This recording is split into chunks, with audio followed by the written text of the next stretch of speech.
अस्सलाम वालेकुम।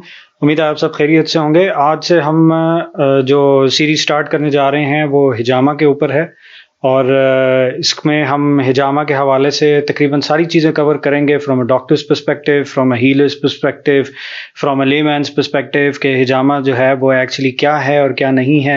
ये जितनी भी मिथ्स हमारी इस टाइम पे पाकिस्तान और बाहर के मुल्कों के अंदर मौजूद हैं हिजामा के बारे में, उनको क्लियर किया जाएगा ऑन अ साइंटिफिक बेसिस इंशाल्लाह ताला। तो स्टे ट्यून्ड।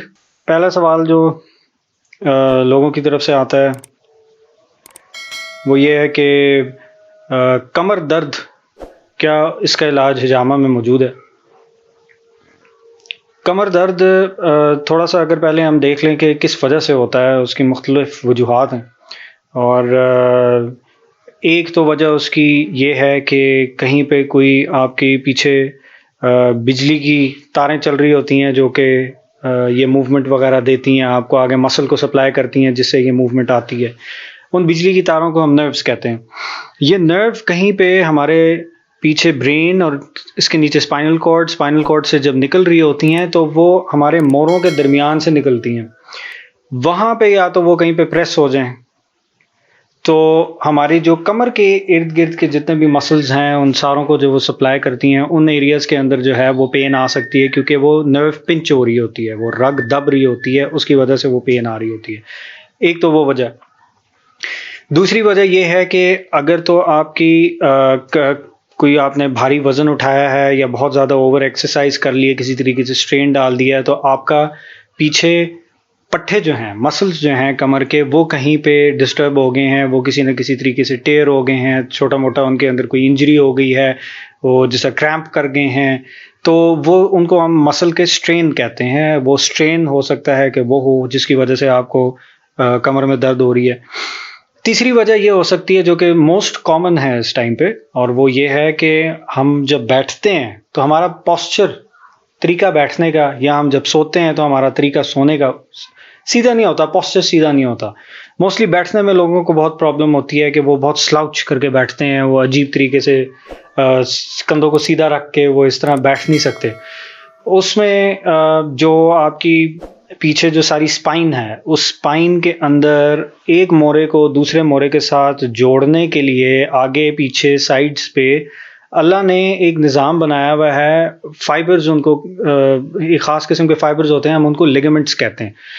वो स्टेशनरी जब सिचुएशन होती है जिसमें कोई मसल इस्तेमाल नहीं हो रहा तो वो स्टेबलाइज कर देती हैं मोरे के ऊपर मोरा। आप ब्लॉक के ऊपर ब्लॉक रखें ना, एक बच्चे आजकल बहुत ज़्यादा खेलते हैं, एक गेम होती है जेंगा के नाम से।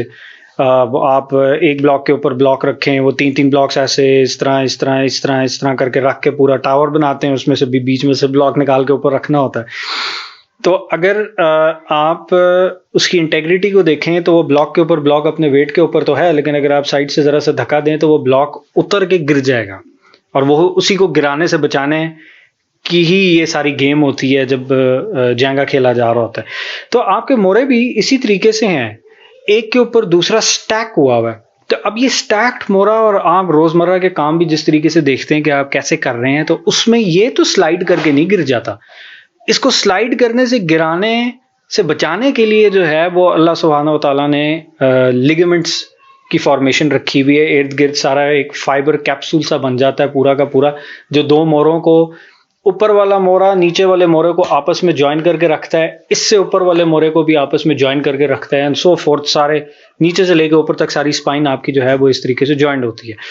अब जिस टाइम पे पोस्चर आपने उल्टा सीधा रखा हुआ होगा तो वक्त के साथ आहिस्ता आहिस्ता बहुत ज़्यादा स्ट्रेस पड़ना शुरू हो जाएगा किसी लिगामेंट के ऊपर या किसी पूरी सीरीज ऑफ लिगामेंट्स के ऊपर। वक्त आएगा कि वो आपके जो है खिंच के ब्रेक कर जाएंगे वो लिगामेंट्स जो हैं, और वो जब ब्रेक करेंगे उसको हम कहते हैं स्प्रेन। लिगामेंट इंजरी होगी और उस स्प्रेन की वजह से आपको भी जो है वो शदीद पेन रहेगी क्योंकि वहाँ पे स्वेलिंग होगी।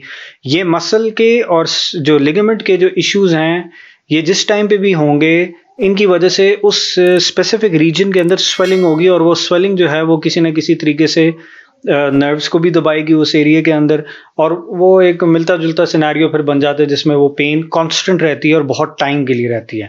अनफॉर्चुनेटली विटामिन डी डेफिशिएंट है हमारे लोग, 99% जो आवाम है वो हमारी विटामिन डी डेफिशिएंट है।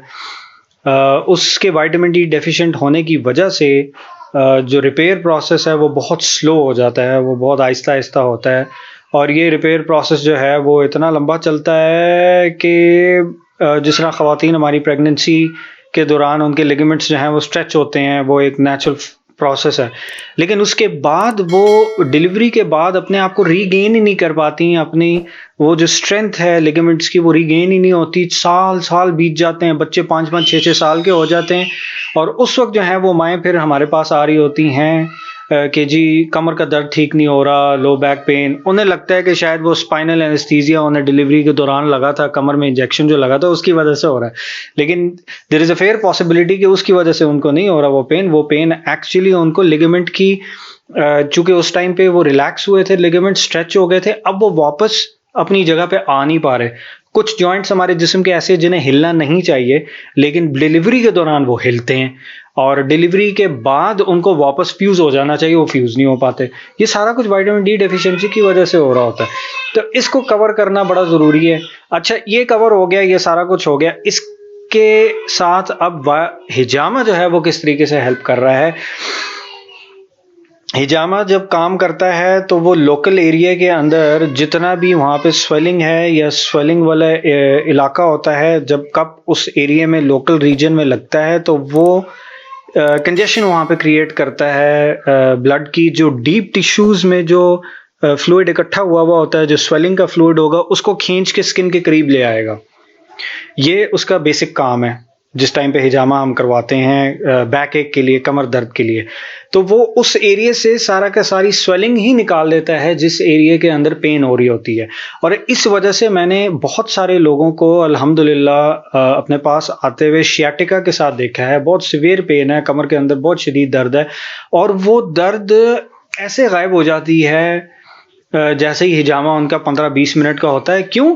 क्योंकि वो स्वेलिंग उस इलाके से जो स्वेलिंग है, टिश्यू फ्लूइड है जो वहाँ पे इकट्ठा हुआ है, जिसकी वजह से वो नर्व पिंच हो रही थी, वो सारा वहाँ से खींच लिया जाता है और टुवर्ड्स द स्किन ले आते हैं। तो ये एक तरीका तो ये है। दूसरा तरीका ये है कि जिस टाइम पे हिजामा लगता है तो हिजामा करने के बाद उस एरिया के अंदर एक ब्रूज रह जाता है। उस ब्रूज की वजह से, और चूंकि उस जहां से उसने वो टिश्यू फ्लूइड खींचा था वो वहां पे एक वॉइड रह जाएगा, एक वैक्यूम रह जाएगा। उस वैक्यूम को क्लियर करने के लिए जो नया फ्रेश फ्लूइड वहां पे आता है, that is rich in nutrition, that is rich in oxygen, और ये सारी चीजें रिपेयर में बहुत हेल्प कर देती हैं। यही फलसफा फिजियोथेरेपी का भी होता है। जिस टाइम पे हम लोगों को फिजियोथेरेपी करवाते हैं, यही फलसफा उन डीप हीट क्रीम्स का भी होता है। जब आपको जॉइंट पे कहीं पे कोई क्रीम लगाने को दी जाती है जो गर्माइश करती है, यही फलसफा कहीं पे आपको स्वेलिंग हो रही है तो जब 24 से 48 घंटे गुजर चुके होते हैं तो आपको कहा जाता है कि जी गर्म टिकोर करें ताकि स्वेलिंग जो है जल्दी सबसाइड करे।